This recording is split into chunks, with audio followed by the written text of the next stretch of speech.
Welcome to Two Deep, Hokies Under the Influence, a Sons of Saturday podcast. It is draft night, Sam. It's me, PP. I got my co-host, Sam. Sam, how you feeling? It's NFL draft night. The Browns don't have a pick tonight. The Browns probably don't need a pick tonight, so I'm feeling great. You're relaxed. Don't have to worry about the stress of, well, you could have a trade up. You never know. I think they're at the point where they just need players to be healthy. So I feel pretty good right now. Yeah, we are following live. We'll be watching the draft as we kind of go through this stuff here, but we're going to update you on the football roster movement that happened with the Hokies post spring game. We're going to discuss some of the portal targets the Hokies have.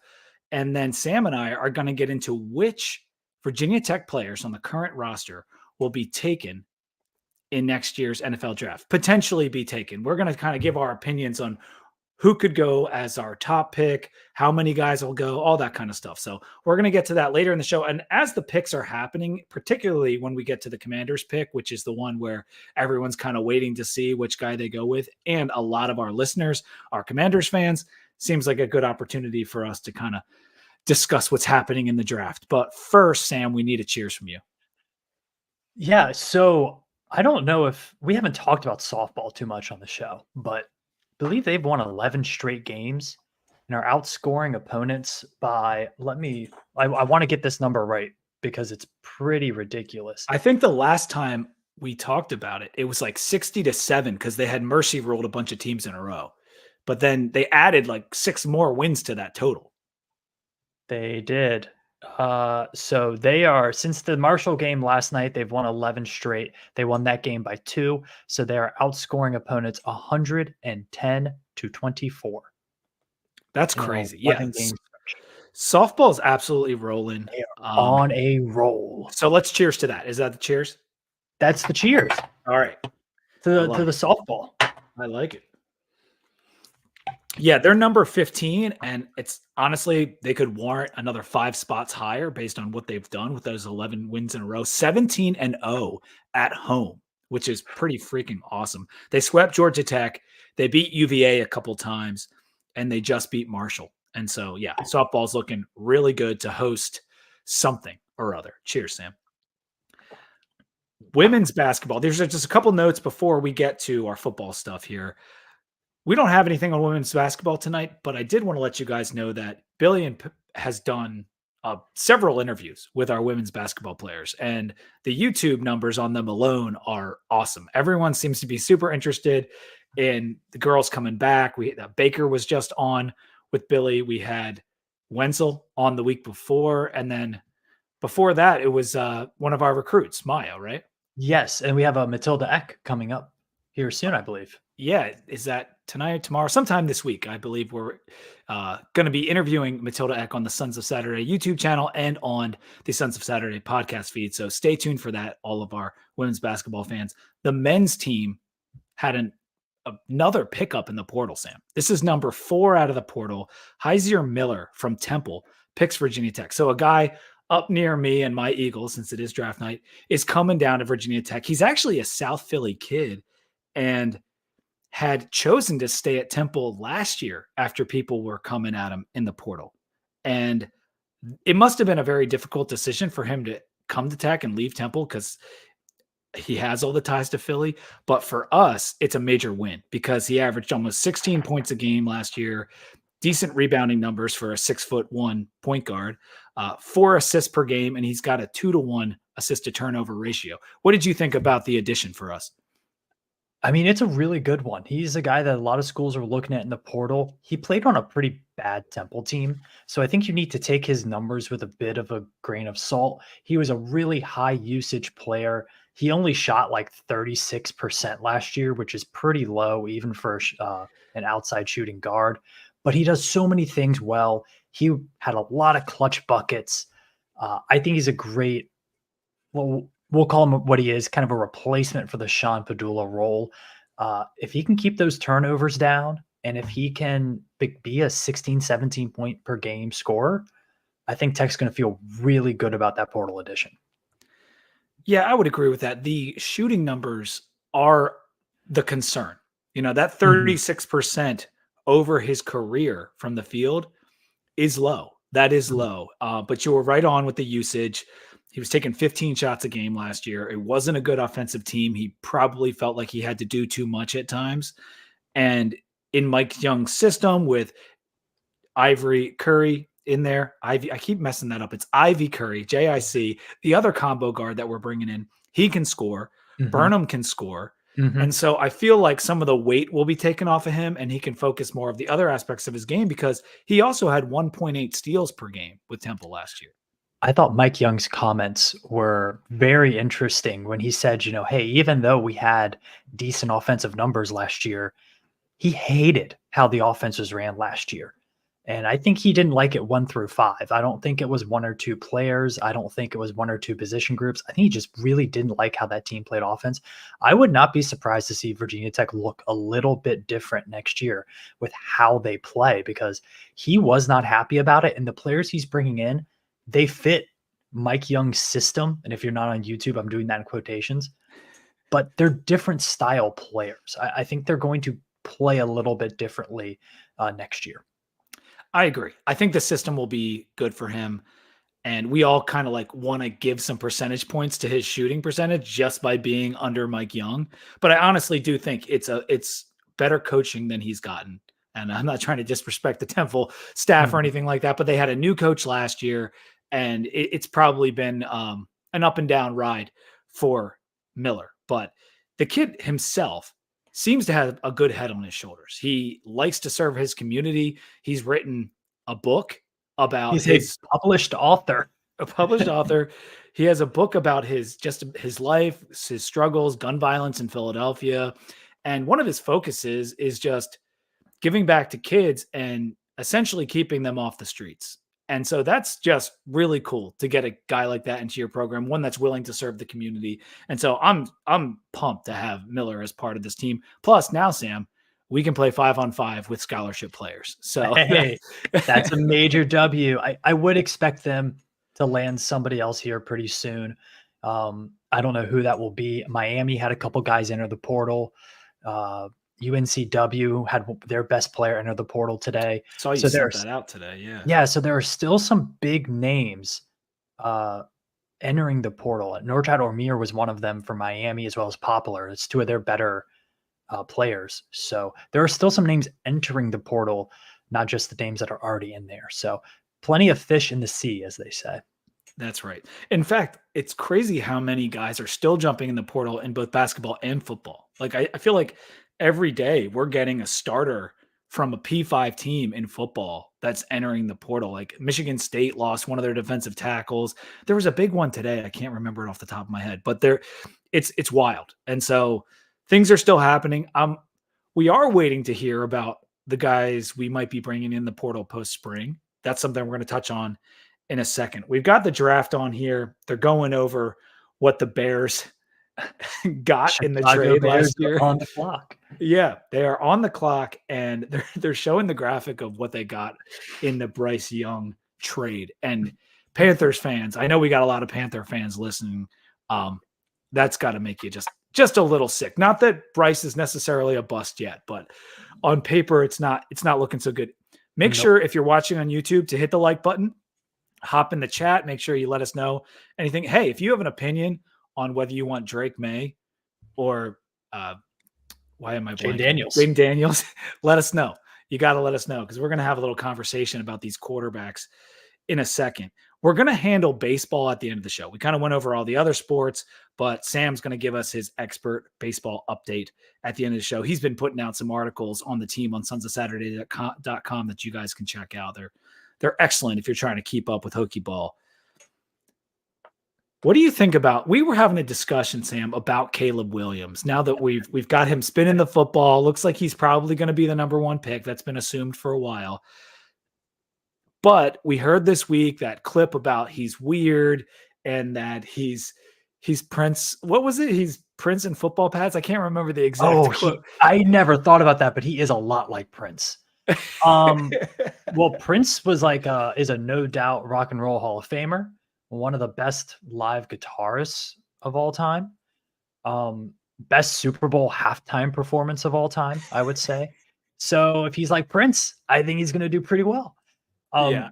I understand the worries about his personality. He is for lack of a better word, he's a lot more flamboyant than what we're used to seeing out of a franchise quarterback in the NFL.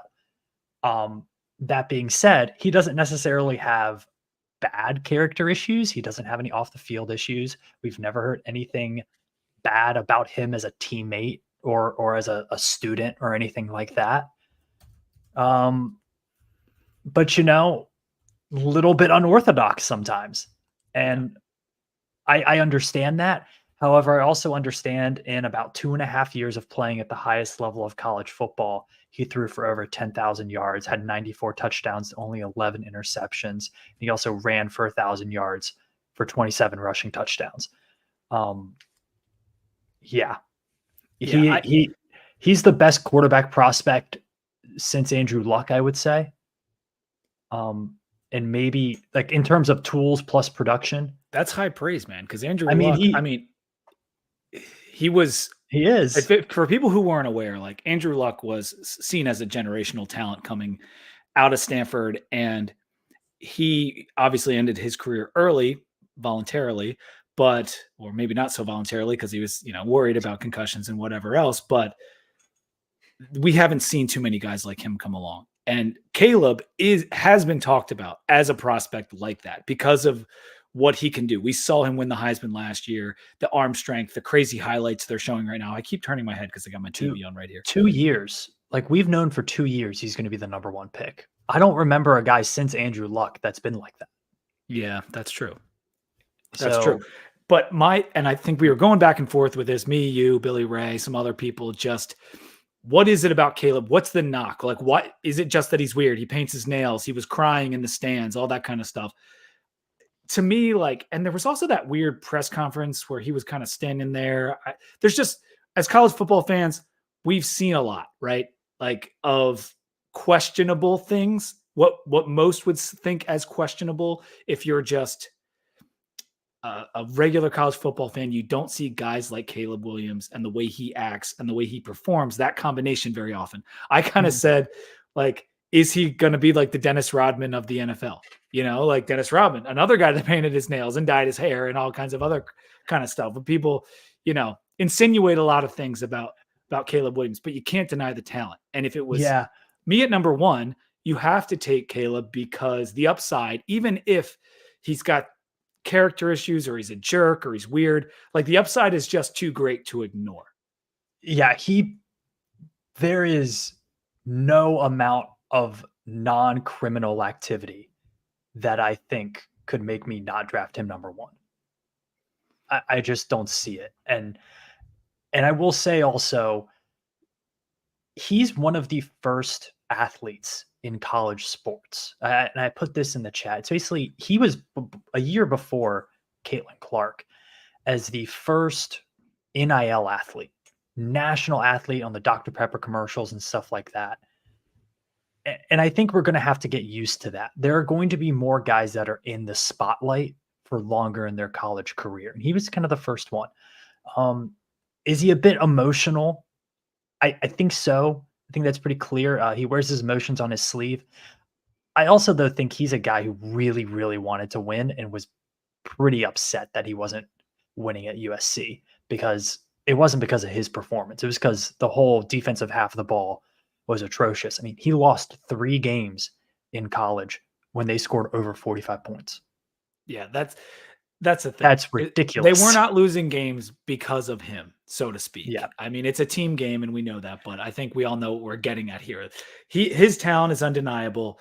And whether he's weird or not weird or whatever, he can. He's a college kid in LA. Of course he's going to be a little weird. Yeah. I mean, and it's cool. If he throws a little flair into the NFL, that'll be fun, right? That'll be a fun thing to follow. Also, Dennis Rodman played in Chicago for quite some time. Yeah. And a decent basketball player. That's right. This is from Les Hodges. Take Daniels and those skills. What about the scales for Jalen Daniels? That's Jaden. That's the I cannot get this right with the Jalen and the Jaden, but Jalen his weight is was a talking point, right? Because he is very skinny. He's essentially a twig. And like, I think Bill Simmons was joking about like, is he just downing cheeseburgers before he gets on the scale at the combine, right? When he gets hit so hard. It's kind of funny. Um, he he does have a little bit of like for Hokie fans when Michael Brewer would get hit, he has a little bit of that. We just saw Caleb Williams officially now picked first overall. Mhm. Uh, awesome for him. Like he's going to be so much fun to watch next year. He's He's kind of going to got be like a awesome. Prince suit on right now. He's got like, maybe he did that on purpose Yeah, because of the commentary. He's got like the crosses and everything. yeah. He yeah, he's got the kind of it's not the double button, but it like It's a zips double on the breasted, but side. it's an Double asymmetric breasted, but it's zipper. yeah. Um, I mean, he's fashion forward. I Yeah, mean, our right. very own Tyrod Taylor would probably love that suit. Well, he was just Fashion pictured in a forward to see tunic on the himself cover of something or of other. GQ. Yeah, I don't think you choose your own outfit when you're on the cover of GQ, by maybe the way. not. Maybe not. But I mean, you have to get some kind of approval on that to approve the picture. But anyway, so Washington is going to be up as long as they don't trade out of the pick.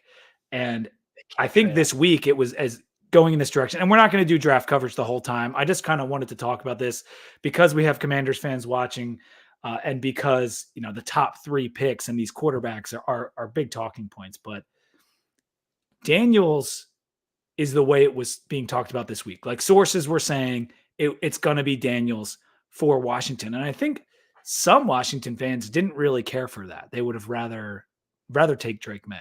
I think it's a really tough situation because if you look at what Jaden Daniels and that LSU offense did last year, it was they're up there with the 2019 LSU offense in terms of how dominant they were, how much better they were than everybody else. So when you watch that and then you watch the UNC film and they were a slightly above 500 team and they were, offensive line couldn't block anybody. They didn't have a ton of explosive plays. Like I think it'd be hard to pick Drake May here after what we saw last year. Now on the other side of that, Drake May has a ton of physical tools. Like he is a Josh Allen prototype player. And he did it for 3 years. Jaden Daniels did it for 1. We saw with Kenny Pickett, they had a few bad years and then he had one really good year, but that hasn't worked out for the Steelers. So I Drake think, May has been the same guy for a while. yeah, and one of the knocks on Jaden Daniels is that he's older, right? Like Mhm. he's already 23, but the other side of that argument is he just got good at this new program and that he still may have room to improve because maybe developmentally he can get bigger and stronger and that kind of thing. And so the age thing is kind of canceled out by some of the growth prospects on that side of it. For Drake May, and why I like Drake May, and not necessarily over Daniels, but I'll just make a case for him. He lost his offensive coordinator before the season, and Mhm. they changed OCs at UNC. Mhm. He didn't have the offensive line that LSU had. He Nope. didn't Not have the even close. receivers that LSU had. It was a Not way even better close. surrounding cast overall. And I just think that has to factor into your decision making on Drake May because in year 1 as a starter, he was sensational. Like Mhm. at a program that had talent for sure. UNC, we always kind of remark how they didn't do enough with their talent, particularly on defense. But he was great in year 1. And in year 2, when Josh Downs gets drafted and is no longer there, Longo's no longer there, maybe he didn't play quite as well. And so I think if you put Drake May with LSU's receivers, that could have been crazy too. I mean, he was this close to going to Alabama in the transfer portal. Right. Ended up staying at UNC. So what could have been there? Yeah, I don't know what they're gonna do. They got about 3 on my YouTube TV stream. They have about 3.5 minutes left on the clock. It looks like they're on the phone now. I've got the I think mock they go draft Jaden up. Daniels. I think they I do. think they're probably going to go Daniels too, which Yeah. I like from an excitement standpoint. I think he's Mhm. going to bring DC more excitement. Like I think the fans will Yeah. be once they because this always happens, even if it's not the guy you wanted, so to speak. As soon as you draft the guy and it's that close, they're all going to get excited Yeah. because they're going to go to YouTube. They're going to watch his highlights. They're going to realize that he had 50 touchdowns and they're going to be pumped about it. It's also, I think it's the weirdest thing that we do. So much of the knock on Jaden Daniels has been like his receivers were wide open. Like that's not his fault. He's just Yeah. throwing to the open guy. So, um, I man, this might be one of the quarterback classes that we talk about in like 10 years of like who Yeah. won the quarterback class, or We is, like, better is hope this the it's legendary class? I hope it's better than the Kenny Pickett class with like Matt Corral and like that Oh that class goodness. was awful. So this one does have a lot of potential because we haven't even mentioned Penix and what he could do as a late first rounder or early second rounder or wherever he may go. And JJ McCarthy could sneak up into the top 10. We don't Bo know. Nix. Bo Nix, Bo Nix exactly. is hanging around there. So we are going to get to let's take a break from the draft. Well, we'll see who the pick is in for Washington. So we'll go back to that in a second. But I did pull the mock draft up from Brendan Donahue. And this is from Warren Sharp's company, Sharp Football Analysis. And this guy, Brendan Donahue, his draft that I have up has been one of the most accurate in terms of the mock drafts over the past couple of years. And I know like these things are kind of like an exercise in futility. Nevertheless, he has Jaden Daniels going number 2, Drake May going number 3, and JJ McCarthy going number 5 to the Vikings, which would be a trade up because there's been a lot of conversation about the Vikings wanting to move up. The pick is in for Washington, and we're just waiting here. I'm going to put up another graphic on the screen, Sam. Actually, I'm going to hold off on that. Let's get to the portal entries that Virginia Tech had after the spring game while we're waiting here. 5 guys have hopped into the portal. Gabriel Arena, quarterback Dylan Whitkey, safety Antonio Cotman, running back Traylon Mitchell, and linebacker Tavorian Copeland. Of those 5 that jumped in, are any of them a major concern? Are you like shaking your fist in the air like, oh, Tavorian? Like what is the one? Yeah. Is there one that sticks out to you? Or are you just like, this is No, what you expected? no. I mean, none of them surprise me. Dylan Whitkey, whoever lost that backup, was going to go into the portal.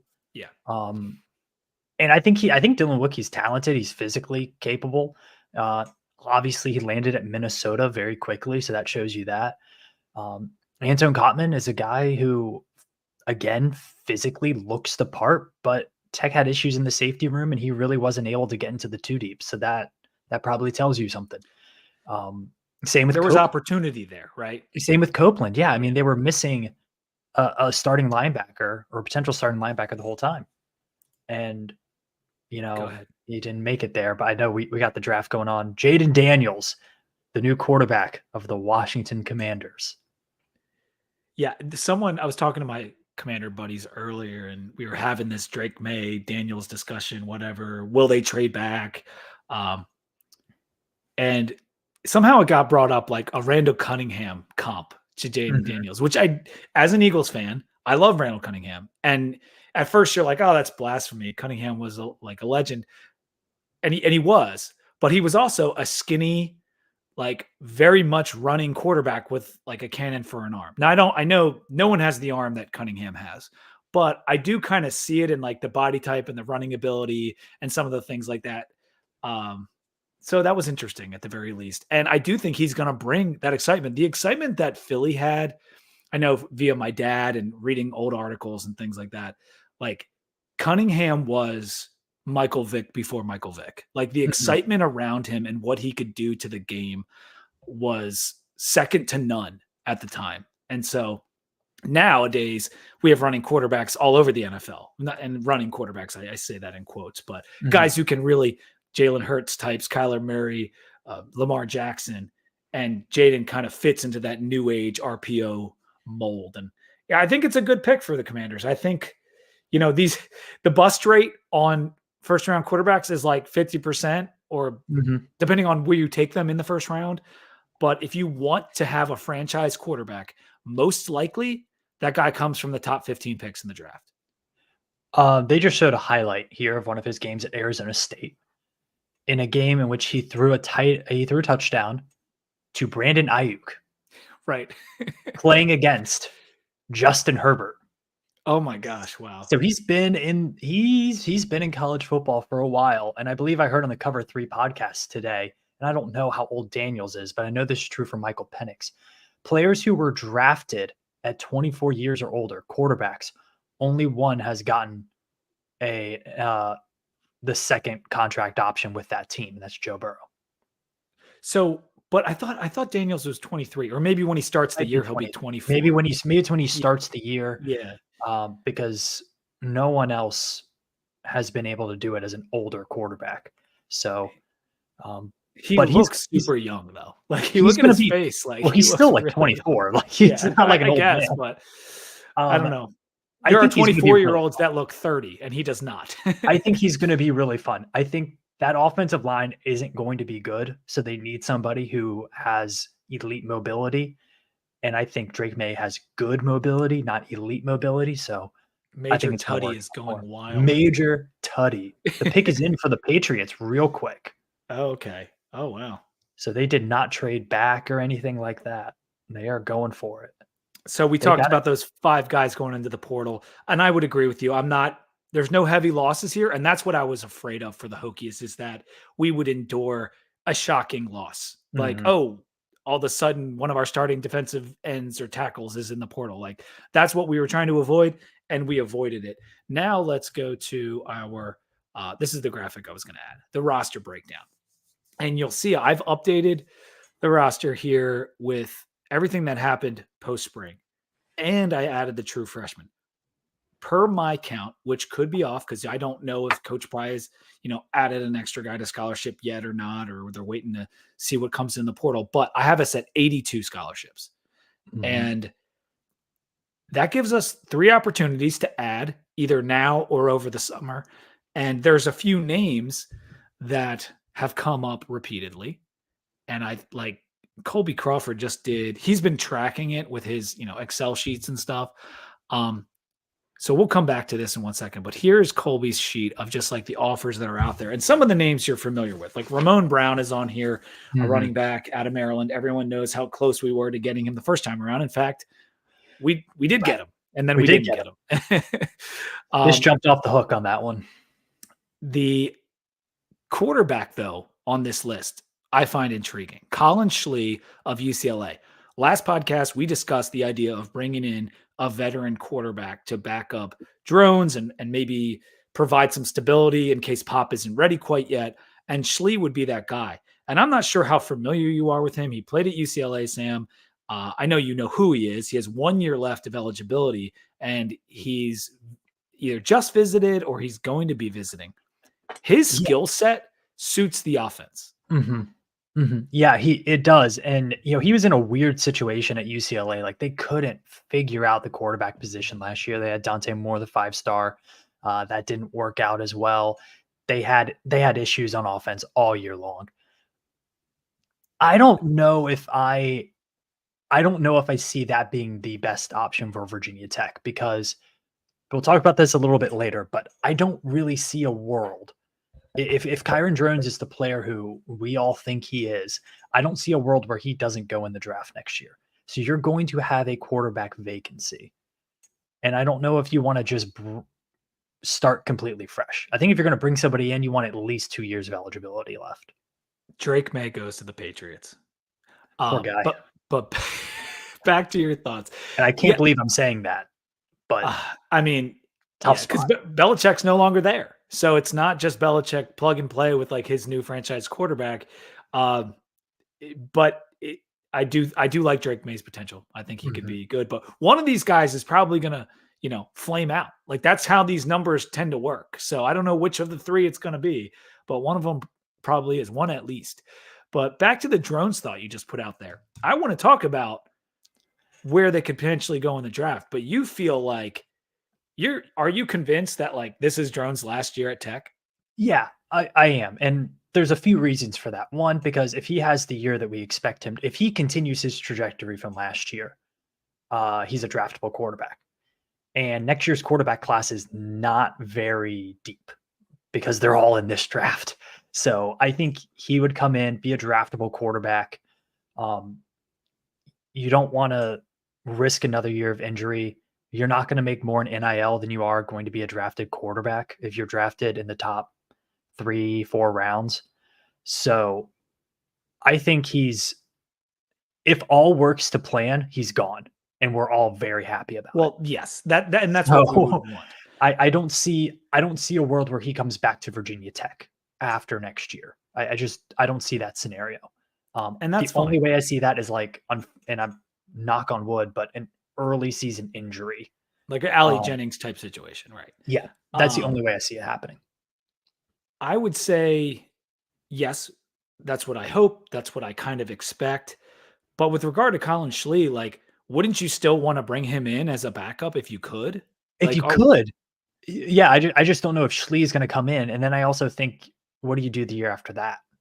Because, you have Pop, you have Davy, you have but well, how good do you feel? How good do you feel about Pop if you're bringing in another guy to be the backup well, in his I second think year? part of it is that you make sure.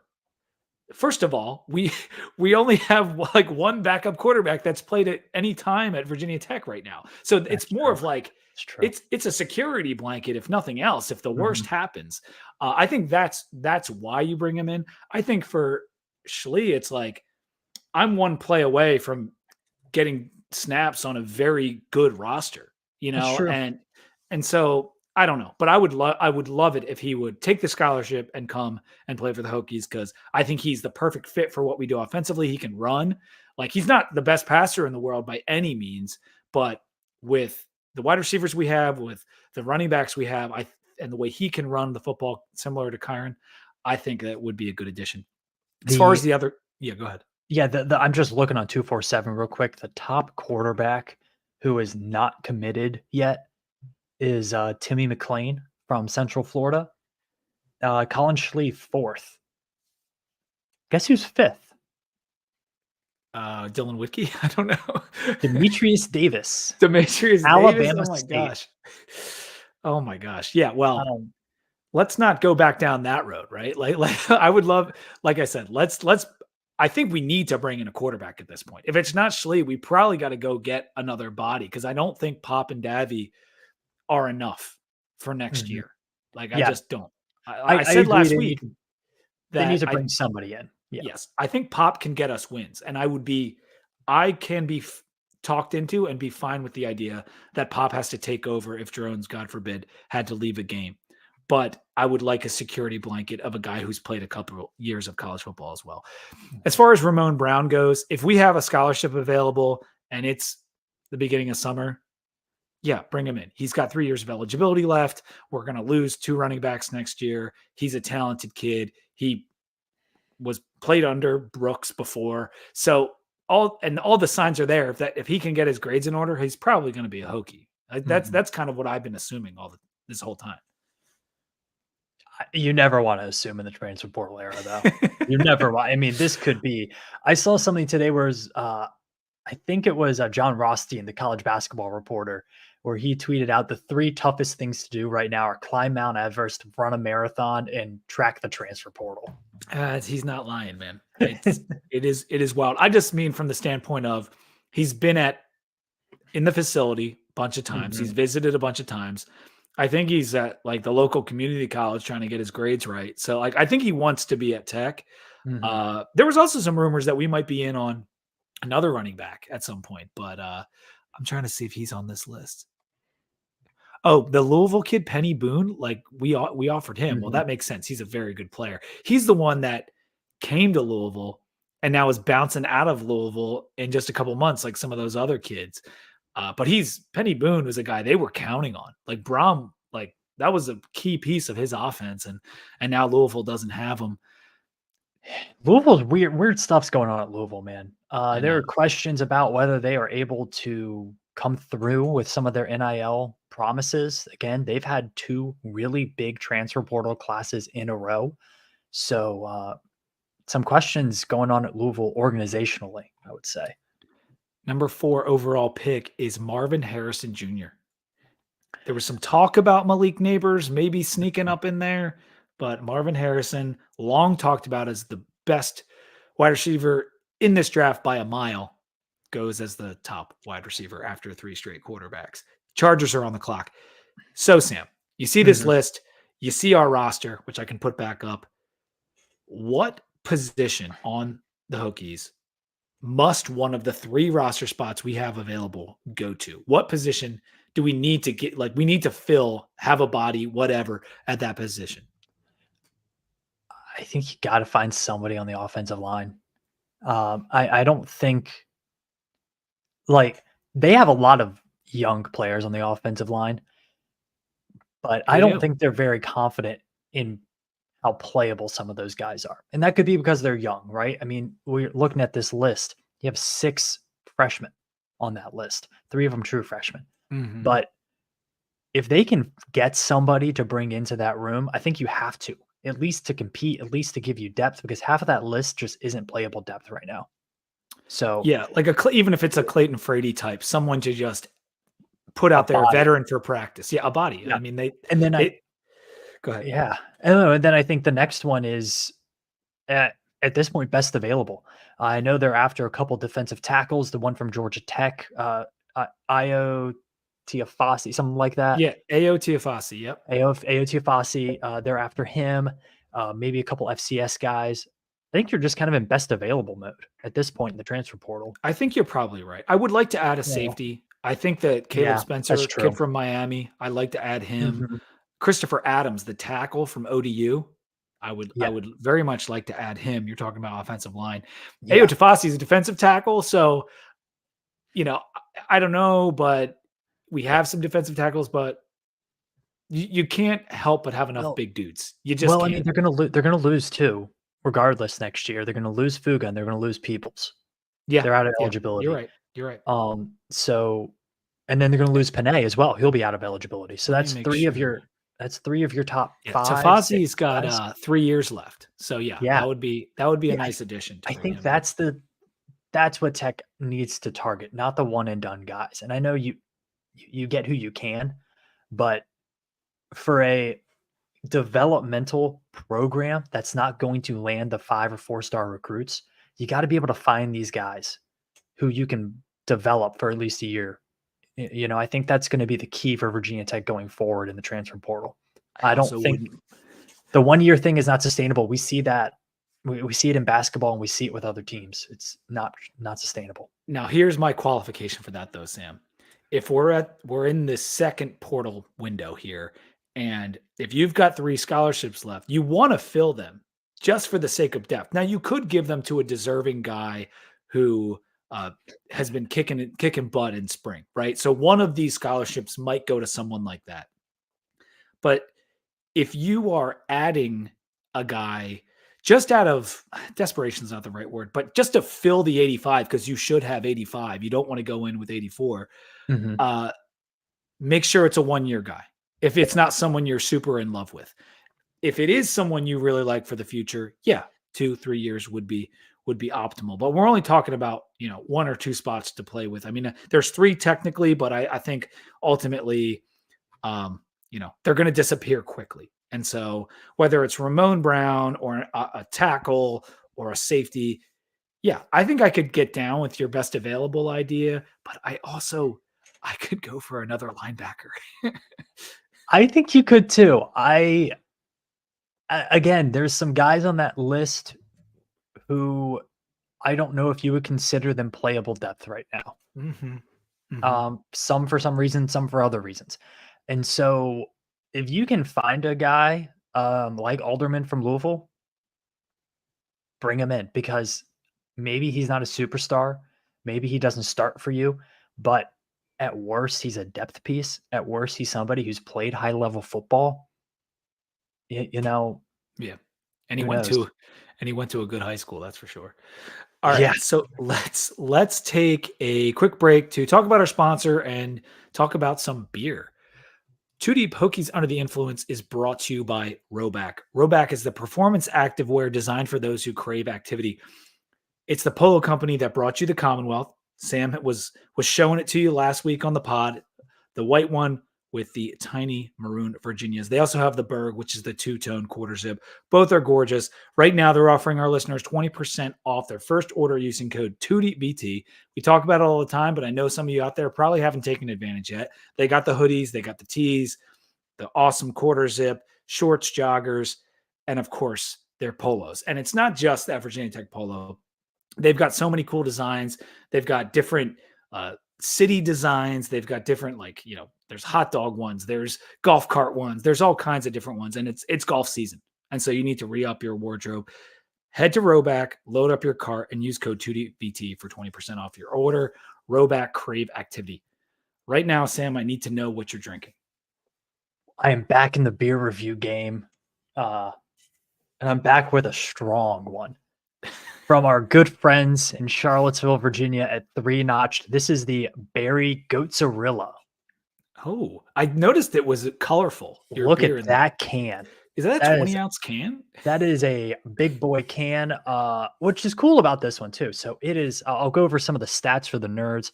9.5 ABV on this one. It is a Gotza. So if you don't know what a Gotza is, it is a fruity, tart, sour beer. Usually come in like a bright red color like this one here. This one is like a raspberry blueberry flavor Gotza. Incredible. Like, this is really good. It does not taste like 9.5%. It tastes like 6.5%. It's fruity. It's always a good light. Thing. It's the what's the sour scale though? Is it very sour or just like a slight tartness to it? More than slight. Okay. The way a Goats is brewed is you can't really get slight. It's pretty intense no matter what kind you get. So it has that intense tart flavor. It's not going to make you pucker like a Sour Patch Kid or anything like that, but it's bright. We'll put it that way. One of these days, I enjoy it. I'm glad. Well, give me the brewery and the name of the beer one more time. 3 Notched. Okay. And the Berry Goatzarilla. It's got this gorilla on the front. I like it. That's a very cool can. So cool can. I need to get someone on this podcast that can explain to me the difference between, a goes and a goza, and because there is technically a difference, like from what I understand. And I think there's a professor at Tech that we should definitely have on. Yes, there is. Yeah, there is. I also ran into, well, maybe that's who I ran into, but either way, yes, that's a great idea. I am drinking the Right Proper Brewing. This is right out of DC, Raised by Wolves. If you have ever been to Right Proper, this was one of their original beers that they brewed. It's a dry hopped pale ale, and it's one of the ones that I was always a go-to. For one, I really like this can. I've never actually had it in a can, and I haven't lived in DC in quite some time, but when I did live down on Florida Avenue, I was very close to this. So I would go pretty often, and this was one of my go-tos. They had a bunch of beers that I liked. This has kind of like it's a pale, but it kind of tastes like that West Coast IPA bitterness. It's got, and my friend actually gave these to me. He's like, I really don't like these. You can take them. And I was like, oh, I've had that beer. I'll take them with me. And like, I had it again. And I think the reason he doesn't like them is because we've all become accustomed to these hazies and the juicy IPAs and the tropical flavors. And when you go back to a normal kind of bitter pale and you're not ready for it or not used to it anymore, you're like, I don't really like that. This beer is good. Like, I actually do really enjoy this beer. I had one the other night. I'm having another one now.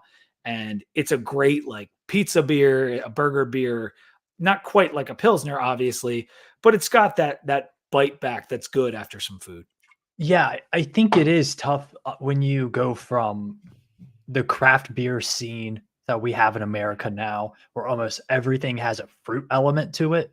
Going from there to just a standard German style beer, it's a bit of a jump in your flavor palette. So no doubt about it. All right, that's gonna do it for the beer break for now. We still got the giraffe going. Number 5 just got picked by the Chargers. Sam, did you see who that was? Nope, I missed it. Anybody got somebody? Thomas Train in the chat. Offensive tackle and running back with multiple years remaining. Would have been nice to have had Davy here this spring. More for next year than this one. Yeah, that's all true. Like, we had Pop in last spring, and I feel like Pop wouldn't be where he is now if he wasn't here last spring. And Davy will come in here. Unfortunately for him, we've got a starter at quarterback. We've got a potential other starter in front of him in Bob Watson. So he will have time to develop, barring something crazy. Plus the fact that both Sam and I wouldn't mind bringing in another quarterback. Chargers drafted Joe Alt, tackle from Notre Dame. Great Nice. pick. Very, very Great good player. pick. Yeah. Good hit rate on those tackles in the first round. Amazing hit rate. I mean, he's going to be a guy who you put him at left tackle and you say, all right, we'll see you in 15 years when you retire. Yeah. Yeah. And Notre Dame has been doing that for 7 years now. Like they've been Offensive line grooming offensive linemen up there. Mm-hmm. Big boy. They're showing him on the screen now. Minnesota kid. All right. Draftable players in 2025, Sam.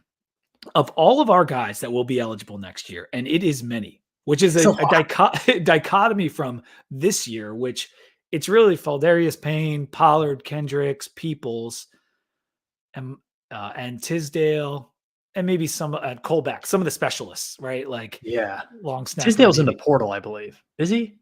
No, I think he was on the draft. Is he on the graphic that Tech put out? So he's draft eligible. Hopefully he gets some kind of deal, whether it's a late round pick or an undrafted free agent. But right now, the only projected draftee potentially is Payne because of which is crazy because he wasn't even a starter for us, but he played really well when he got a chance. And particularly towards the end of the year, he was kicking butt, as we know. In fact, Payne was just on with the Boundary Corner guys earlier this week or late last week, and you should check that out. But as for next year, it's going to be a completely different story. We're going to have so many guys, so many of the stars that we got to come back for this year, whether it was come back from NFL draft or just come back from the portal or not leaving. Let me go over some of the names. Mansour Delane, Dorian Strong, Ali Jennings, Felton, APR, Tootin, Drones, Jalen Lane, Stroman, and then some of our new guys, Copeland and Peebles. I'm going to throw them in there. Burgos, Kelly Lawson, and Caden Moore. Nick Gallo.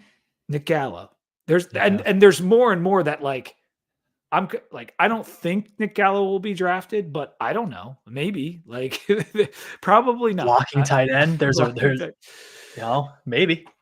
So my question to you, Sam, you look at all these guys we have draft eligible for next year. Which guy or guys are likely to be the tops off the board? Like which would be our first player drafted in 2025?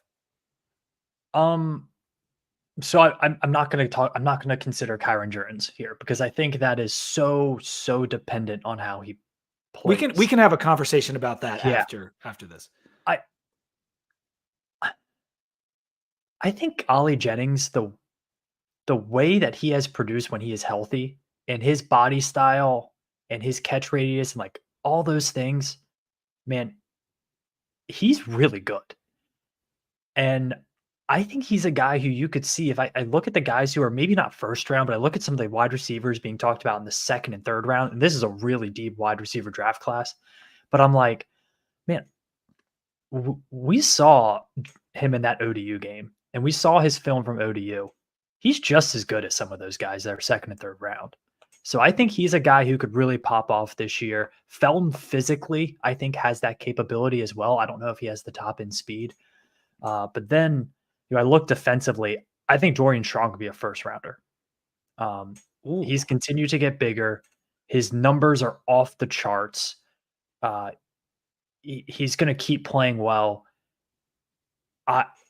I think if Caleb Farley can be a first rounder, and that's not a diss on Caleb Farley, but Dorian Strong's a better cornerback than Caleb Farley was.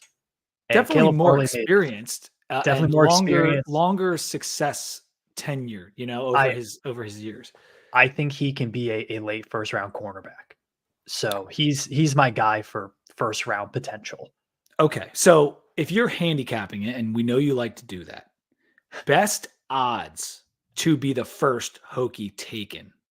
I think it is Dorian Strong because if you look at the PFF numbers and you look at just the raw stats, teams just don't complete passes against him. I think that has the biggest opportunity to jump off the board to some general manager. One of the 32 general managers is going to be wait, nobody's completed a pass at this guy? Yeah, we'll take him. I don't think you're wrong, man. I think that Dorian is a safe bet. I do think he would probably be the leader in the odds. I think Mansour Delane can make a serious push though. Mhm. And oddly enough, they play the same position, but they're both really good. Delane burst on the scene as a freshman and maybe didn't follow it up as strongly as we'd hoped this year, but he still played well. Mhm. And in spring, they had him as most improved. Yeah, I So, think his cover skills, there's no question. His issue's been tackling hasn't been great, and he's not the biggest corner, but his tackling just has left some to be desired in situations. If he's improved that part of his game, I think he's right up there with Strong. yeah. But well, and again, And it's hard to you can't. We're not going to know that until they play Vanderbilt, I know, right? I know. And Dorian Strong, let me kind of go back to what you said about him. Like, there's the other thing that he might end up playing a lot of nickel this year. And if he Mhm. does and shows that versatility, that could make him move up even higher as well. Now, I think an outside corner would get taken first. But if you can cover in the slot, you can cover just about anybody. And Mhm. so I, I think Dorian would be the odds on right now. Ollie Jennings, I agree with you. And let me show what I put out earlier today on Twitter because I think this is pertinent. The 2022 college football leaders in receiving yards per game. Ollie Jennings was third in 2022 in receiving yards per game. And the graphic is kind of hard to see because, it's small, but the list is there. Number one was Rashi Rice, a second round pick. Number two was Tank Dell, a third round pick. Three was Ollie. After that, it was whatever. You can see the list. It was a third rounder, a fourth rounder, a guy who didn't get drafted, a sixth rounder. Then it was Harrison Jr. Then it was Roma Dunze, both who are probably going in the top 10. One of them already did, and the other one probably will. And then 10 didn't get drafted, and then 11 was Josh Downs in the third rounder. And so S everyone around Ollie Jennings, everyone but two of 11 guys went on average in like the third round. And so if Ali can have a healthy year, because he only played 9 games in this 2022 season, but he was great with a not great quarterback. Mhm. If he can have a healthy year with drones, there's no reason he shouldn't be a third round pick or higher. That's a crazy list too. You have like top receiver on a Super Bowl champion, all rookie team wide Mhm. receiver in Tank Dell. Jalen Hylett was as good as Oh, he could Jalen have Hyatt, yeah. been asked to be on the Giants last year. Charlie Jones got drafted to the Bengals. Marvin Harrison Jr. just got drafted. Roma Dunze is going to be drafted tonight. Josh Downs was I decent was pretty last year. proud of Like, myself when I like started going through that list. I was like, I gotta get a tweet out on this because this is incredible. But yeah, for Ali, no, the biggest he's thing is health. It's health. yeah. Well, what I will say is I think there's a difference between like freak, somebody rolls up on you and breaks your leg, and hamstring issues. Very true. I think that's a difference. And for him, he had the ACL issue, which is worrisome. But no, thumbs down, StreamYard. It's not a thumbs up emoji. And then he had a freak leg break when a guy rolls up behind him in a rainy game. Yeah. Um, so It's not yeah, health, it's not like a you're right. Freak things rather than wear and tear type things that you're yeah. worried But about. I will say sometimes there are those people in life, both in sports and in life, that sometimes with them it's always something. And we hope Ollie Jennings can stay on the field because if he can, he's a special, special talent. Yeah, I hope it's less Joel Embiid than because he's a walking injury report, unfortunately. My Sixers are playing right now as well. Lots of stuff going on tonight. But back to who we think will be drafted. So we agree that Dorian and Delane will be drafted. We think like, and here's how I'll put it. These are the guys who I think will be drafted. Absolutely, no doubt in my mind, these guys will be drafted in 2025, barring them coming back to school for a bag of money. Delane, Strong, Jennings, Felton, I absolutely think will be drafted and could be the top player drafted. I think he's got that potential. APR, and again, could be the top player drafted because defensive ends and edge rushers are always sought after if he has a great year again. And Bayshaw Tootin, I think without a doubt, will be drafted. If you look at the numbers, 18 running backs got taken last year. If you don't think Bashal Tutin's one of the top 18 running backs, you're freaking crazy. Now, if you Yeah. look at like and a lot of this stuff is just based on cumulative numbers because no one has put together a really good mock draft for 2025 yet. Mhm. But Bashal is like not present on all the ones I tried to find today. But like, I don't think that's the best way to look at it. Let me give you a comparison because this is something I was working on today. Jahmyr Gibbs. Would you Mhm. call Jahmyr Gibbs a similar player to Bashal Tutin in terms of his ability to catch and his ability to play in special teams? I think so. I think Gibbs has a little bit more of that um explosion style running, whereas I think Bashal Tune just hits a top speed. But yeah, I think skill set wise, he fits he fits that modern NFL running back mode. Yeah, and if you look at Gibbs' numbers his last year at Georgia Tech, because that was his Mhm. second to last year in college, Mhm. he had 746 rush, 470 receiving, 6 total touchdowns. So 1,200 yards from scrimmage, 6 touchdowns from scrimmage. Tutin, 1,100 yards from scrimmage, 12 touchdowns. The numbers are extremely similar, and I can't imagine Bashal's offensive line was, or I should say, Gibbs's offensive line was as bad as ours was at the beginning of last year. I think with a better offensive line, which it looks like we may have going into next year, if only slightly, and based on the growth we saw over the year, that Bashal could put up incredible numbers. He can catch out of the backfield. He can return. He returned an extra kick for a touchdown that Gibbs did not do as well. So like, I'm not saying he's Jahmyr Gibbs. I'm just saying they're similar players. They're the similar height and weight. Gibbs went 12 overall. Now, I thought that was way too early, but it's Maybe it just wasn't. that it It's maybe it pretty good. wasn't. Maybe it wasn't because You the know, Lions were good. And I think that Bashaw, I just Omarion Hampton, Ollie Gordon, Trevion Henderson, I think he can compete with all of those guys. I would say so, and I would also say, there's this idea around uh, football analytics, Twitter, and that sphere where running back has been so devalued in the past decade. We kind of see it as a very expendable position. And we Mhm. see it as a position where you shouldn't pay a lot of money and you shouldn't use a lot of draft capital on it. And while that has a lot of merits, and that's true in a lot of spaces, NFL coaches and GMs have proven to us in the last few years that they don't necessarily see it to that extent because they're willing to go out and see a talent like Jahmyr Gibbs and see how it fits in their offense. And they're willing to take him 12. And it worked for the Lions. I mean, they almost made the Super Bowl Yeah.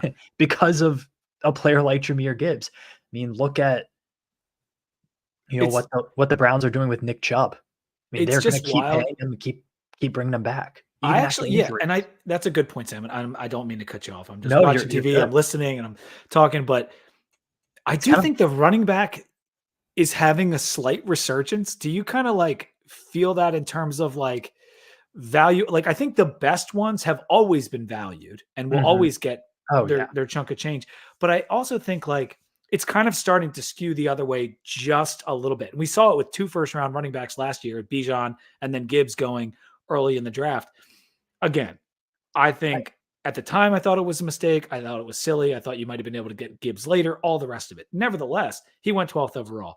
And if we see a guy like Bayshaw who has the skills, the tackling ability, um, the the speed, and that's one of the biggest things that they look at with these running backs. He returns kicks for Christ's sake, like he's got speed. So I'm making my case that he will absolutely be drafted, Mhm. barring something catastrophic. But could he be a top like 3 round pick? I think Tootin could be. He could, and I'll say our running backs having a resurgence. I think the NFL will always value the star running back. It is such a game changer. Like the top 20 or so running backs in the league are indispensable players. Your Christian McCaffrey, um, Nick Chubb, like we talked about, guys like that are, I mean, indispensable. They're critical Totally. to your offense and the way it Yes. runs. Now, on the flip side of that, you have teams like what the Eagles did, and what the Chiefs have kind of done, where, okay, you have some good running backs, but it's more of running back by committee a little bit. And they, you know, you use them in different ways and you're not going to really pay a ton for them. Like, I don't see the Chiefs paying out the bag for Isaiah Pacheco. After the Eagles Super Bowl, they weren't signing all those running backs and stuff like that, right? So there's kind of two schools of thought, and I'm excited to see Bashal Tuden. I don't think he'll get as big of a workload this year. I think you'll see Malachi Thomas get a little bit more workload. Remember, Thomas was injured and playing injured in a lot of those games, and then I don't think they'll run him as much. I don't think they'll throw to him as much this year just because they have other weapons other places. So his That's stats might not possible. be as good this year, but I think the film, 2 years of film at a Power 5 level, I think are going to wake up some NFL GMs for sure. And that's the other thing. Last year was his first Mhm. year on the stage. Gibbs was always on the stage. He just moved to an even better stage going to Alabama. Tootin was in FCS. And so, yeah, the scouts had never heard of him. And now they did. And now we'll get another year. But the thing about Malachi Thomas, and he was injured last year. He's injured every year. He's always injured. And so there's Remember a what I good, said, some guys, it's always something. It's not their fault, but some players always are carrying that and asterisk. I'm just stating a fact. Malachi has had injury issues every year he's been at Tech. I like Malachi. I think when healthy, he's a great running back. But I think Tootin's going to have a big workload. I think we're going to use him a lot. And so I think he could put up similar numbers. It's just wild how similar him and Gibbs's numbers were from those seasons. We got my buddy Brian here saying he ran fast into the hill at Lane North twice. And that is very true. That game It's was so a fun. Hokie I had so much takeover. fun that night. That was awesome. But okay, the other guys, breakout candidates for the Hokies that could end up being drafted. And there's a lot of guys on this list because I don't know if Jalen Stroman is a surefire draft pick Mhm. right now. But if he has a fully healthy year and plays well, he could absolutely be drafted. Jalen Lane, is he a Mhm. draftable wide receiver right now? I think he is, especially because he can return as well. He can return Mhm. kicks. What are your thoughts on Lane? Do you think he would go in the draft next year? It's hard for slot wide receiver guys like that because there are so many of them. And that's not a knock on Jalen Lane. It's just like there are a lot of talented slot wide receivers in modern Mhm. college football. There are And a lot of wide only receivers, so period. yeah, and only so many, like there's only so many wide receiver roster spots. And it's kind of tough. We've seen really good Virginia Tech wide receivers not really stick in the NFL. Like, Cam Phillips, who's now on staff, was incredible at Yeah. Virginia Tech. And Didn't stick in the incredible in the NFL. XFL. He was. Uh, and it's just a numbers game at wide receiver. And so I think that's hard. I think of a guy who could break out. Stroman, if he's healthy for a whole year, I think could play his way into a late round pick or a picked up free agent. APR, and I think we had a comment about Power Island Yeah, I'll too. put it back on the screen. And Pe- Peebles was the other And one. Yeah. Peoples, I think could, but Peoples and APR are both pretty undersized for NFL, and I think that's a big deal. Like we've seen that with Daddy Nicholas. We've seen that with a couple of like going way back, like Corey Moore. We saw it with Corey Moore. I was thinking Like the you same can be thing. a great college player, but when the guy, like, did you see those Joe Alt highlights?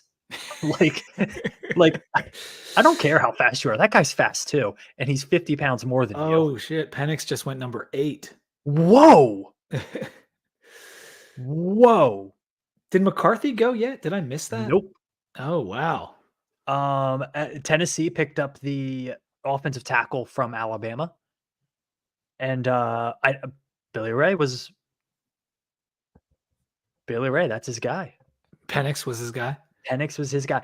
Shout out to Michael Penix though. Great college career. Seems like an awesome guy. Yeah. Um, He was threading wow. some dimes in the semis. His national championship game performance was a little uneven, Mhm. but all year his throws were just on the money. Now he also benefited from a tremendous cast of wide receivers, 3 in fact that may go in this first round. And the award-winning offensive line in Yes, college football. great. That's the thing is Penix had every advantage of all the quarterbacks in this draft. I think he had more advantages than any of them. Mhm. But he's a but he's think good. he's a I mean, he was worthy really first good. round pick. I Not really like do he think he is. Yeah. He lived up to it. He had the advantages and he took advantage of all of them and he played great. Mhm. So it's cool. He goes to the Falcons at number 8. That's gonna So be fun. That's gonna be Peebles, fun. I agree with your thoughts. Size hurts him, but we've seen undersized guys with a motor Mhm. do it. Now, the issue for Peebles more than anything else, and the reason he has to have a breakout year is because he didn't play all the snaps. He was very similar to Feldarius Payne in that respect. We got to see him with a high snap count perform like he did in spurts last year. Mhm. Yeah, we do.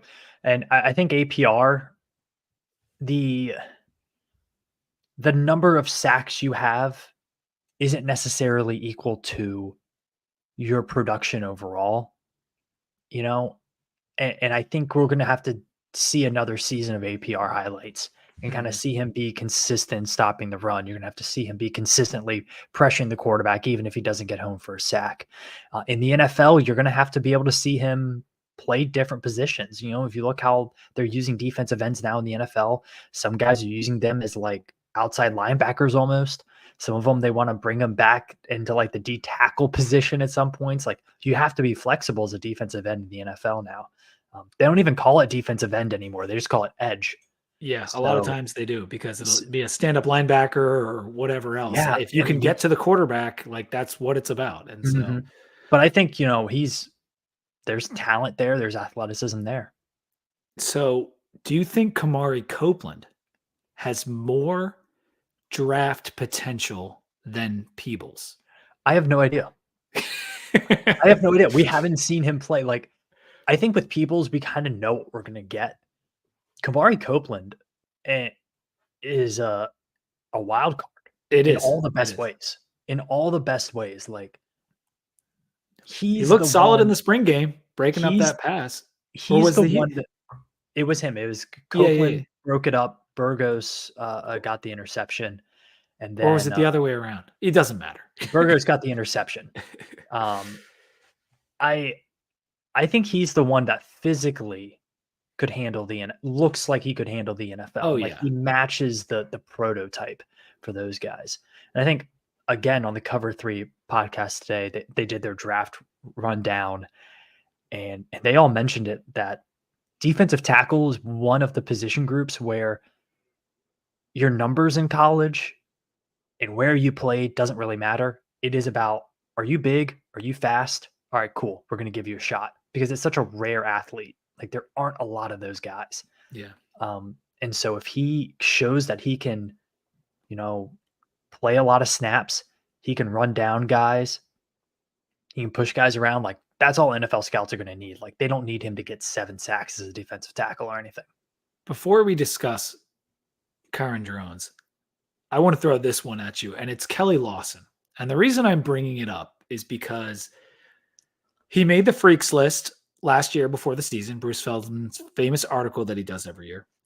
And when I was looking for 2025 mocks or rankings or whatever, the one place I found one that ranked pretty much everybody, I can't even remember the source, it doesn't matter. Lawson was the 10th linebacker listed. Now, it's just some guy making a list. It was a website. I think it was called like B&B football or whatever. But it reminded me that Kelly has all the physical tools, like crazy, crazy physical tools that can be hard to ignore for NFL teams, but he must play significantly better because I think Chris Coleman was talking about it on TSL after the spring game. Like, he has some of the worst like PFF grades of any linebacker in the country last year. Did Kelly Lawson? Yeah, it's tough because I mean, that whole room, man, is the physicality is so there. And I think for a couple years there with Virginia Tech, it was we had players who had all the mental ability, but they didn't have the physical ability. And now it seems like we have the players who have the physical ability, but they're never in the right place. And Mhm. like, they are sometimes, and I mean this seriously, they are sometimes actively running away from the football. They are the opposite of the Dax Hollifield heat seeking missile. Mhm.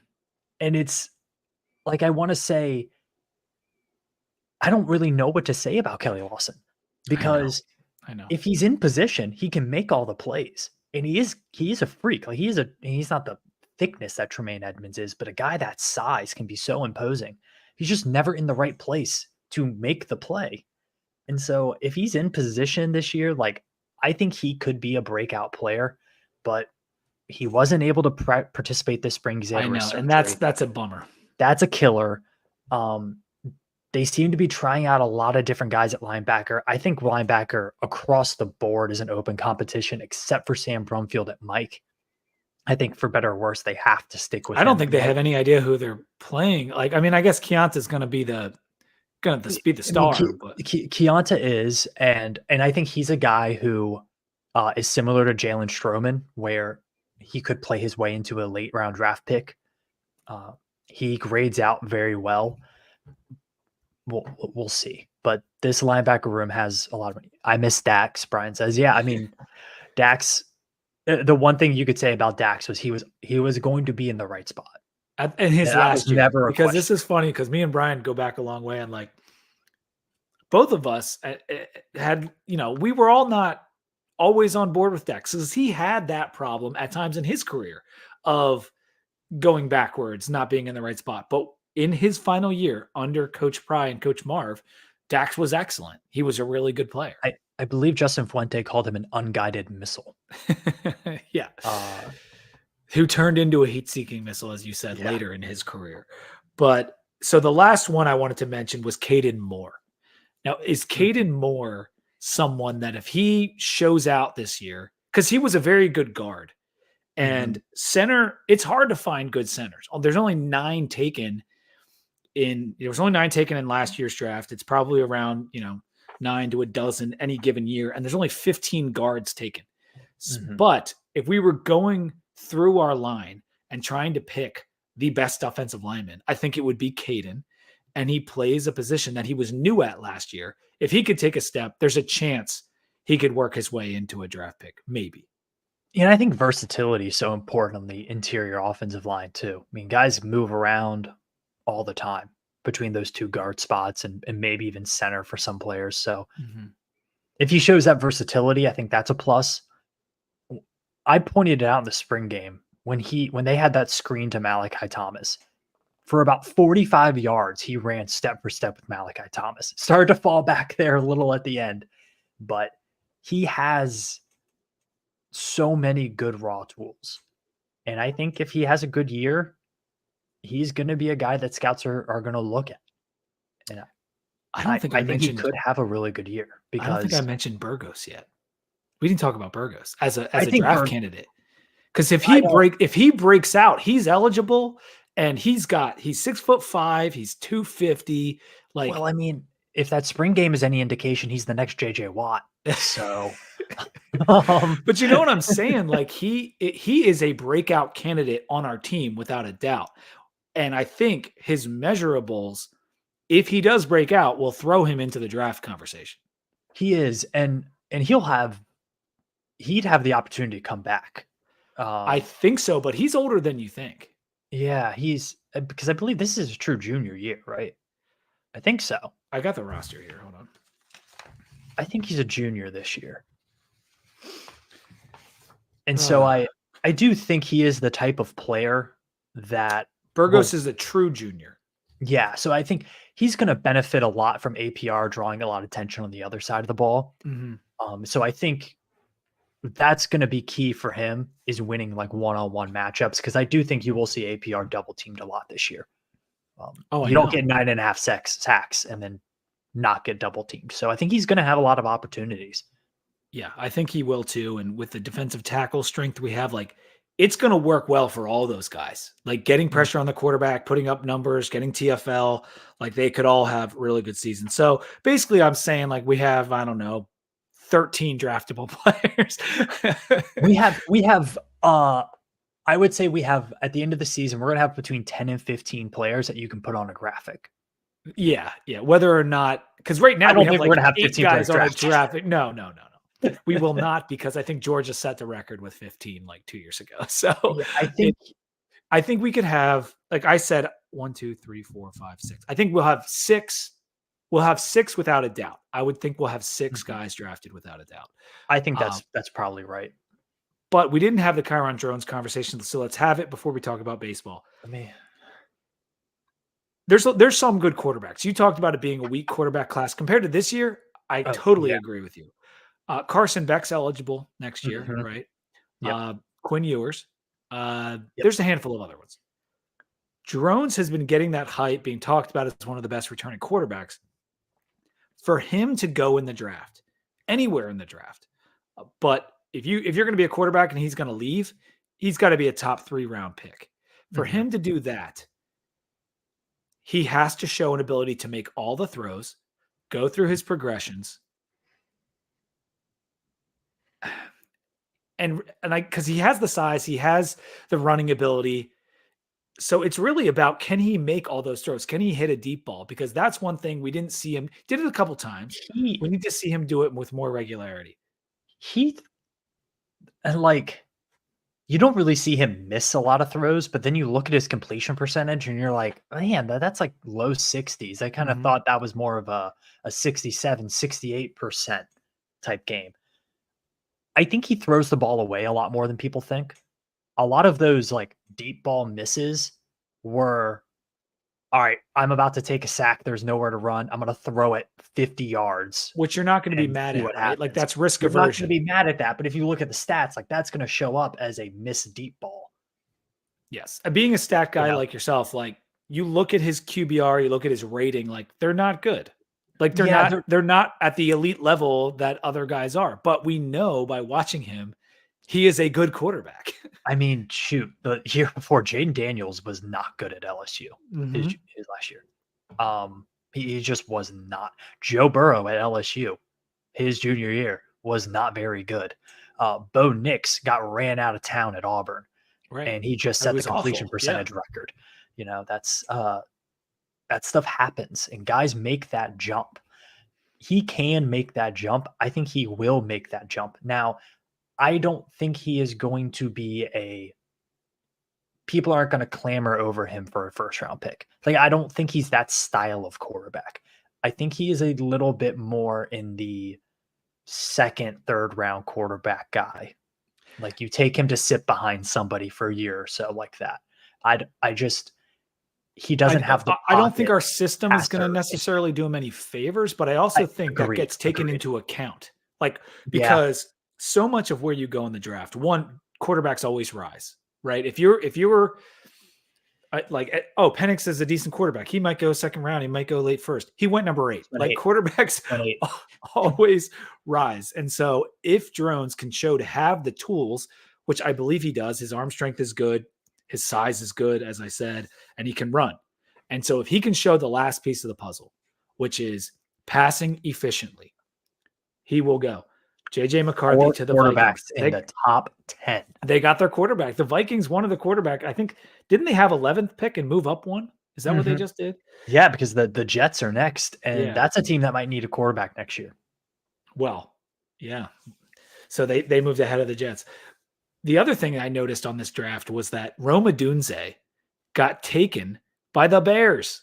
So they got Caleb and they got Dunze, and they also have DJ Moore, right? I mean that team.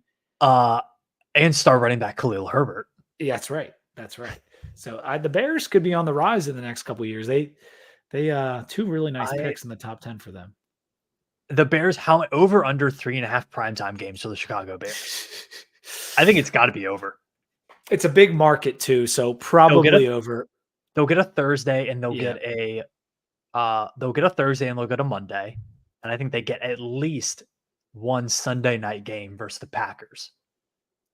I don't think so. There's a comment here. I don't think that Gotta carry Drones the has schedule. to carry us to the playoff to get drafted. I don't Now, think what I so at will all. say is there does the He has winning to play quarterback well. the winning quarterback is getting a lot of traction in these NFL drafts. Like, I think that's why JJ McCarthy is here. Like, I winning just think the football more you games win, the moves more you up in you're talked about, the more you're on TV. Like I don't like I really think it just creates opportunity. Winning creates opportunity for people to see you and talk about you.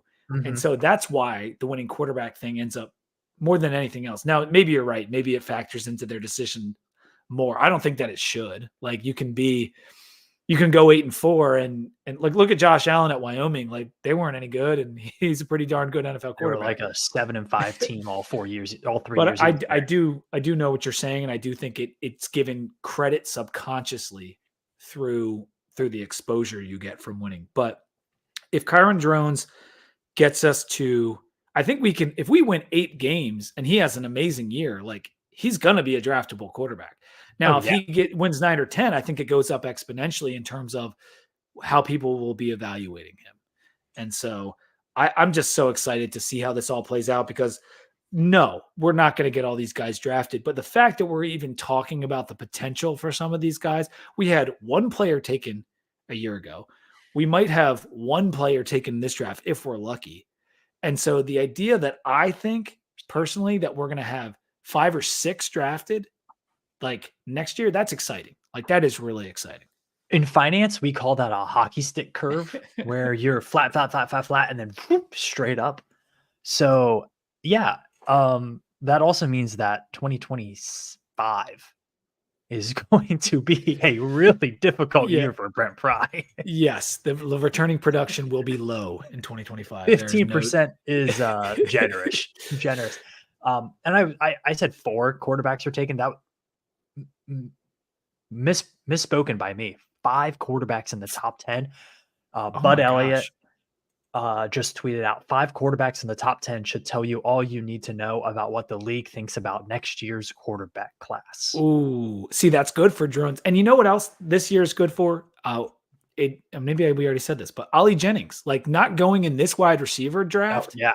He lucked out. Like you don't want him to get hurt, but like if you're going to get hurt, it's good to skip this year's wide receiver draft because it is deep.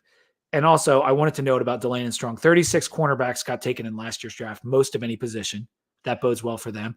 And 33 wide receivers, which bodes well for Felton and Jennings in next year's draft as well. So, yep. Sam, do you have a baseball update for us before we sign this thing off? Yeah, let me take a drink real quick. Did we fall out of the rankings? Yeah, we fell out the rankings. Okay. It's been a tough couple weeks. 3 straight ACC series losses. You are one of those was the sweep at home, getting swept at home versus Wake Forest. A few things can be true. 1, Virginia Tech played 3 incredibly tough series. Wake Forest is a top 10 team. Duke is a top 10 team. Georgia Tech is a very good team. Could make a regional. And we should have won 2 games in that Duke series. Like we at least should have. Could have. You went lost the game in 11 innings, and you were winning a game by a substantial margin on Sunday. Should have swept that series. Could have swept the series for sure. Bullpen pitching was very poor in that series. Against Georgia Tech, you were up 7-2 in that game. In the second half part of that game, didn't win that game. Against Wake Forest, you were in all of those games until the end. Midway through all of those games, Tech was in it. The bullpen pitching has been pretty bad the last couple weeks. I think part of that is they've started to scramble a bit in games. And then another part of it is they're not getting starters to go deep enough. Starters are only going about 5 to 6 innings. You really need those guys to try to get to 6 to 7. And they haven't been able to do that. That's put a little bit too much pressure on the bullpen against 2 of the best offenses in the country in Duke and Wake Forest, and Georgia Tech, one of the best offenses in the ACC. So that hasn't worked out. This team is still in good position to make a regional. They've done phenomenal, not slipping up in a midweek game. No one else in the ACC has really been able to say that. Duke got massacred by Campbell. Wake Forest lost to Elon. UVA has lost midweeks to like Massachusetts and stuff like that. So it's okay. So they're in line to make a regional still. Is this true? Are they having tryouts for intramural, like for our relievers, or is that a joke? I think that's a joke. To be honest, like I don't think the issue is I don't think talent is the issue with the relief staff. I think utilization has been an issue, and I think that's also a very young staff. Got a lot of freshmen and sophomores pitching out there. Yeah. The good news for Virginia Tech is They have a very tough series starting tomorrow at Chapel Hill. Big series. Big series. Big series. I think you need to, if you want to be a 2 seed in a regional, I think you need to win that series. If they do win that series, they're up there at the top of the Coastal with Duke and UNC. If you lose that series, you kind of fall behind UVA and you're more in line with Georgia Tech in Miami. After that UNC series, they have a home series against Miami, and then they have the road series at UVA. UVA has been kind of like Tech this year, up and down a bit, and Miami has been up and down a bit. I think they can beat Miami at home in that series. I think the UVA series is a toss-up. UVA is a very good team, but they have not been able to put a whole weekend together. So the path is still there for Virginia Tech. Interestingly enough, the 2 latest projections I have seen for NCAA regionals has Virginia Tech as a 2 seed. One of them in the Morgantown regional, playing West Virginia, and the other one in the Lexington regional, playing Kentucky. Okay, then. Okay. Kentucky, Juicy. our favorite school these days. So, you know who is feeling really good about the way this draft has played out? Bo Nix. Me, because they haven't mentioned the Browns once. But think about Bo Nix. Bo Like, Nix. he could have been waiting until round 2 to see all these guys taken. Is he going to get drafted here to the Broncos? Like, this would be great. If we have 6 quarterbacks taken in the top 12 picks, like that would be ridiculous. Like, think about the idea of watching Auburn 3 years ago, and then Bo Nix going 12th in the draft. Think about that possibility. I mean, I saw him with Oregon this year. He looked really good. Bit of a check down merchant. All right, but Sam, I have a trivia question for you as we're closing this out. Okay. After Bo Nix, who is the next quarterback on the big board? Who, like, just give me a name you think it could be. When I saw the name, I just like kind of laughed, but it makes sense. After Bo Nix, who? Okay, wouldn't be Jordan Travis. He's farther down. Yeah, he's further down. Oh my gosh. There's actually 2 guys that are close. I'm looking for a specific name, but like Michael Pratt is not the next one, but he's just after this guy. Say Michael Pratt is right there. Oh my gosh. I have no idea. It's a transfer quarterback that played for Shane Beamer. Oh my gosh, it's Spencer Rattler. He's the next quarterback listed on the draftable quarterbacks on CBS right now after Bo Nix. And it's a gap. So Bo Nix was listed at 38, by the way, overall in the mocks. And then Spencer's 80. But Spencer is loving this right now because it means he's probably going to be a 2nd round pick. Yeah. Okay, so there was your trivia question. I'm going to spring this on you real quick. I know we're getting to about an hour and a half. So yeah, we're almost done. Don't worry, people. One of my favorite podcasts as a Cleveland fan, there's a baseball podcast called the Selby is Godcast. It's a weird name, but it has a lot of lore. Look it up. They do a segment called it's now Random Guardian of the Day, where one of them picks a random Cleveland baseball player from the past 20 years, and the other one has to figure it out. They do it based on just stats. Tell you the year they played, and they'll tell you stats. And yes, Brian, ACC baseball is loaded this year. Very loaded. So I want to start random Hokie of the pod. Okay. And I'm going to list, and because if I list the year, I think it'll give it away. So what I'm going to do is I'm going to list basic stats. It is going to be a player since 2000, and then I'm going to give you a little fun fact about that player. Okay. And then I have to try to guess who it is. That'll steer you in the right direction, right? So here's tonight's. This player played for, I'll tell you the number of seasons they played at Virginia Tech. So he played for 4 seasons. In those 4 seasons, he had 186 total tackles, 6 total interceptions, and a fumble recovery. His best game as a Hokie came against Rutgers, where he had a pick 6. His little fun fact is he was drafted in the 6th round of the NFL draft, and he went to the same high school as I did. Oh my God. There's just like no way I'm going to get this. I'm trying to think. So this has to be an old, did we have a pick 6 in this year's Rutgers game? Can you tell me that? No, our defense didn't get a stop. Okay. I didn't think so. So this is an old Big East. This is an old No, Big it's since 2000. Yeah, but like, okay. All right. But it's like we haven't played Rutgers. Like, I guess we played them in that bowl game, right? God, man, I don't know. 186 tackles. That does me no freaking good. When you said pick 6, I was thinking like Motua Puaka or something like that. I'll tell you what, his junior year, he had 5 interceptions and was all ACC. Give me 1 second. 5 interceptions. That's a lot of interceptions. Mm-hmm. He's a good player.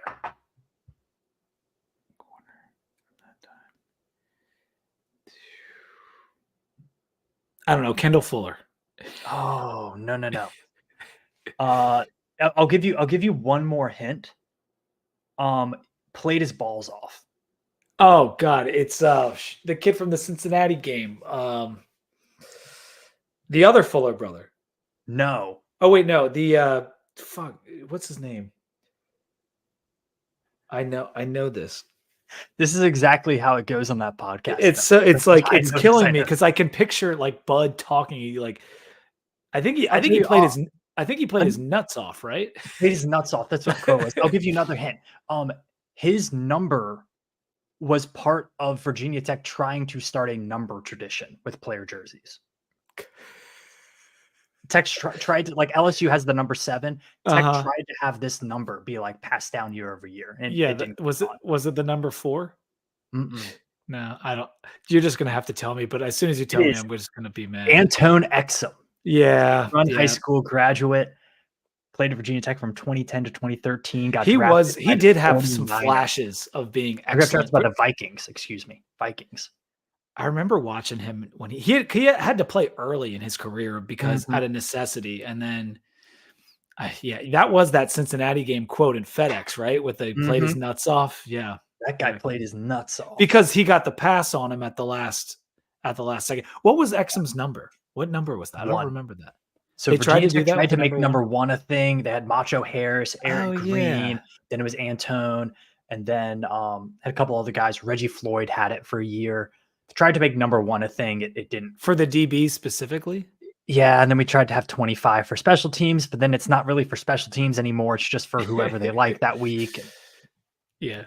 No, that was a good one, and I should have got it. It's just like, oh man. I like that game though. So what I'm gonna do going forward is put it out on Twitter that day, and I'm just gonna ask you politely not to look at the results. Yeah, that's fine. I won't look it up but I also don't want to I gotta have a time limit because we're doing a podcast, right? Like, so if I'll get like a minute to think about it, and then we'll move on. But I love the game.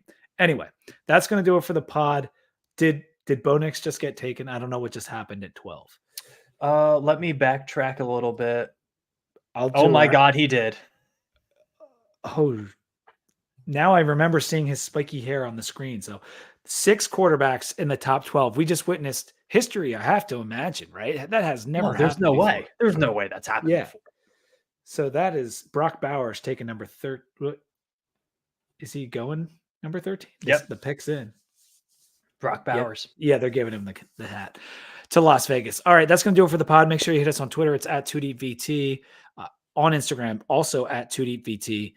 And subscribe to the YouTube channel. Subscribe on Spotify and Apple Podcasts. And until next time, go Hokies. Go Hokies.